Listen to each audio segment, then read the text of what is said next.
Hello?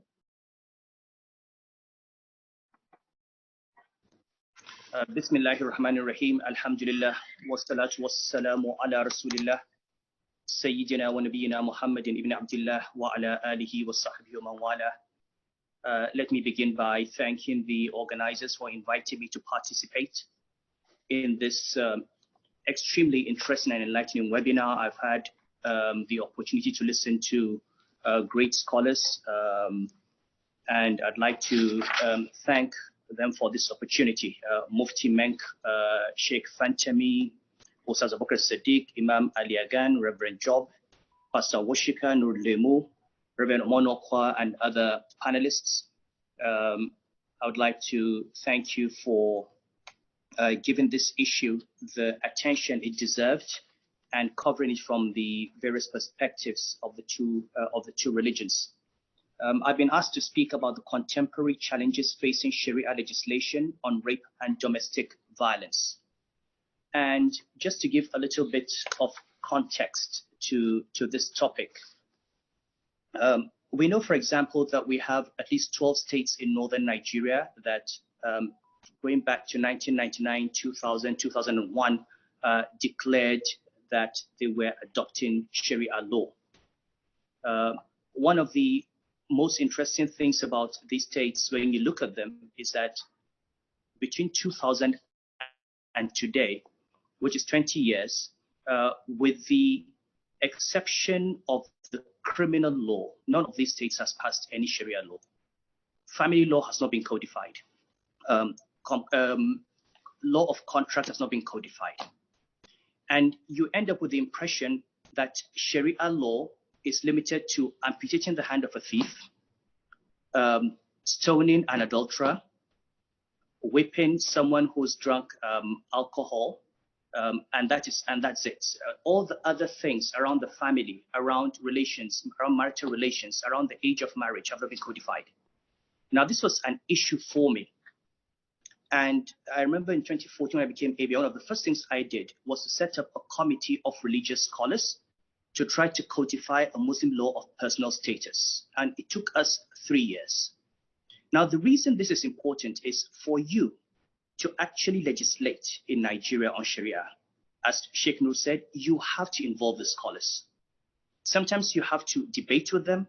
Sometimes you have to force them to research. You have to force them to think. Sometimes you have to force them to look at what other Muslim countries have done, Malaysia, Tunisia, Morocco, Egypt, and try to explain to them that we are not the only Muslims in this world. How come the scholars in those countries have accepted these changes? How come we're not accepting them? Now, part of what I'm going to talk about on rape is to say, going back to that experience, how you use the classical Islamic law as a foundation, because you can't get rid of that, and how on that foundation and based on that foundation, we can legislate for the contemporary world. What are the issues? And also, from my experience in the production of that Muslim family law, some of the things that perhaps we have been blind to, because sometimes the issue is not so much the people, it's not so much the scholars, it is actually something beyond that. So I'm supposed to speak about the legislation for rape, and some of that has been discussed by Sheikh Nur. I'll try not to repeat what has been said, other than to endorse and to say that I support certainly everything that's been said by all the scholars that have spoken before me. Now, rape in classical Islamic jurisprudence has been looked at from two different perspectives. The vast majority of scholars have treated rape as an act of zina, which is adultery or fornication, and also liwat, which is sodomy, accompanied by violence. A minority have treated it as a case of haraba, which is brigandage, similar to armed robbery, and I will come to that and the arguments that they have. Now, depending on where you classify rape, there are serious consequences and implications for things like the law of evidence and also the punishment. And the reason is that the Islamic law on adultery and fornication and the law of evidence is actually geared towards protecting the integrity of people and protecting them from being falsely accused and slandered. And that is the reason. Because, and in fact, the context in Surah An-Nur was a slander on Aisha, the wife of the Prophet sallallahu alaihi wasallam. So the law of evidence, when it comes to fornication and adultery, is designed to make sure that only when you have absolute proof, incontrovertible proof, do you accuse anyone of committing adultery or fornication. And that's why you need 4 eyewitnesses or a voluntary confession which can be retracted. In fact, some scholars say the confession must be given 4 times. And it's not just a confession to say, oh, I committed adultery. You must confirm that you actually penetrated. You must confirm that you knew it was illegal. You must confirm that you knew it was zina and all that, and that you were in your senses before you are convicted. Now, the problem with taking rape and treating it as zina with violence is that inadvertently, the rapist enjoys the protection that is given to an average human being whose reputation is being protected. On the other hand, if you took rape as hiraba, the law of evidence is different, principally because that law is aimed at protecting the society from the aggression of criminals.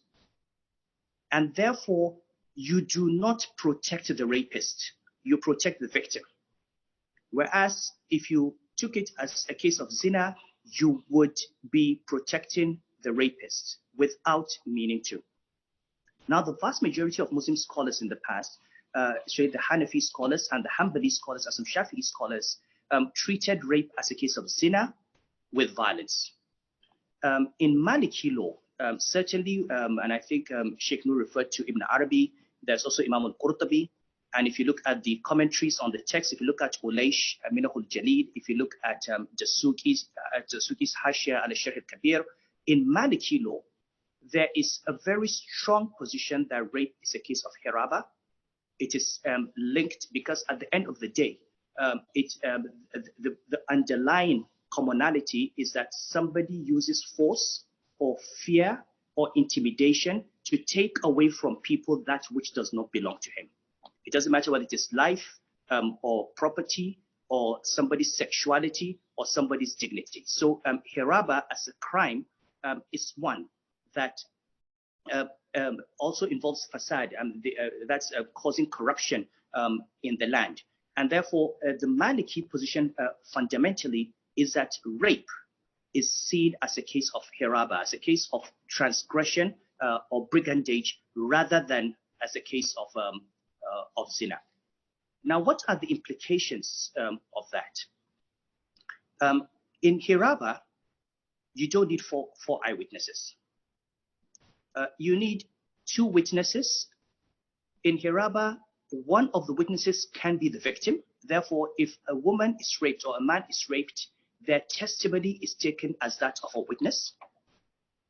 If you do not have a witness to the act, you are allowed to have circumstantial evidence. This circumstantial evidence could be, for example, the girl screamed and somebody saw the person running away. It could be some semen that he left that goes through some tests in the lab and you establish that this semen belonged to him.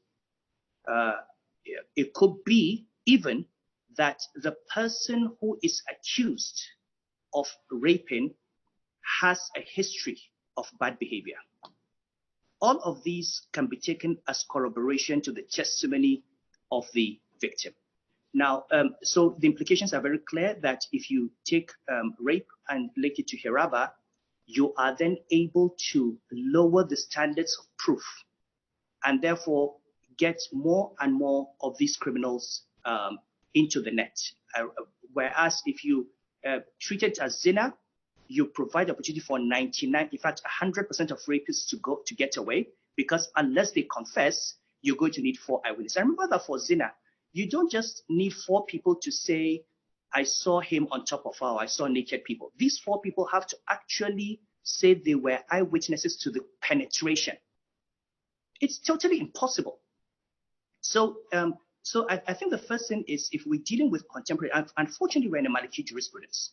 So if you are going to write a law under the Sharia, it is important, I think, to first of all accept the Maliki position that rape is an act of hiraba. And in that case, it doesn't really matter whether you have 4 eyewitnesses, no matter whether he confesses, the testimony of the victim along with circumstantial evidence would be sufficient to convict the rapist. If he confesses, that is fine. Even if he does not, these things are taken into consideration. That is the first thing. The second thing with Islamic jurisprudence is that in every discussion of rape, ghasb or iktisab, the victim is a victim. The rapist is a criminal. The victim is innocent. There has not been a single case I have seen where jurists say if a woman is raped, the judge should ask her if she was properly dressed, or if she tempted him, or if she was in a place at night, you know. And I think it's extremely important. I mean, you can have a discussion around whether women dress properly. That's a different discussion. But when discussing the crime of rape, it is very clear: the rapist is the criminal. The woman or the man who are the victims of rape are victims.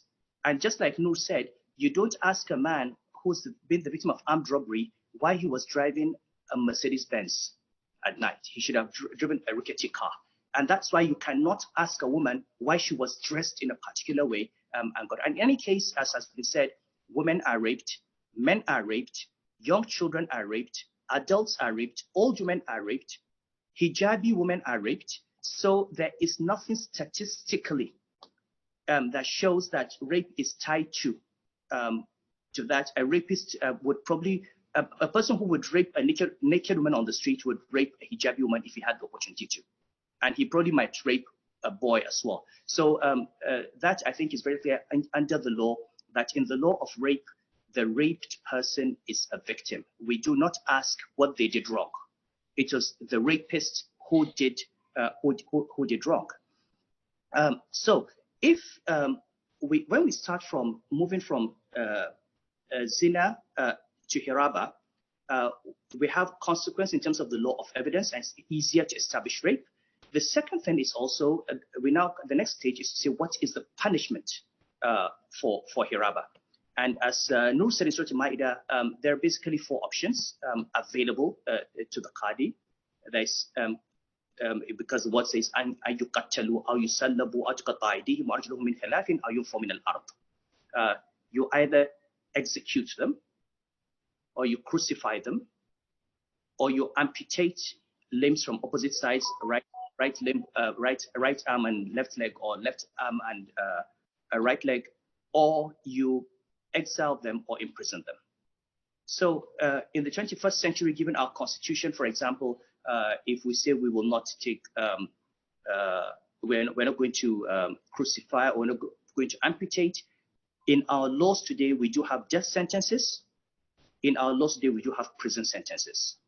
And these prison sentences can be anything from short sentences to long sentences to life imprisonment. Now, to my mind, this gives us a great opportunity to look at rape, to define a law of evidence that acknowledges, that respects the testimony of the victim along with circumstantial evidence that is purely consistent with Maliki law, and then to decide on a sentence that looks at the gravity of the particular situation. And what other Muslim countries have done is to define this gravity. So, for example, a man who rapes a child who's under 12 years or under 10 years old, a child is committing a much graver sin of rape, aggravated rape than a man who rapes an adult. A man who, or a person who has responsibility for protecting a child, say a parent or a family relation